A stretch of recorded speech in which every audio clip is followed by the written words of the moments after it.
over orange, E for parrot, U for queen, R for rabbit, S for sun, T for elephant, T for parrot, U for umbrella, V for fan, F for walk, X for apple tree, A for egg, K for zebra. ఇది అందరు పిల్లలు చెప్తారు. ఇప్పుడు చెప్పేది special అన్నమాట. Now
wonderful wonderful. చూడండి,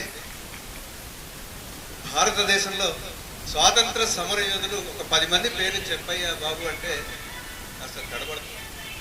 పిల్లలు 26 మంది మన స్వాతంత్ర సమర యోధులు పెద్దల పేర్లన్నీ చక్కగా చెప్పారు. అది కూడా ఆల్ఫాబెటికల్. చూడండి, ఒకసారి గమనించుకోండి.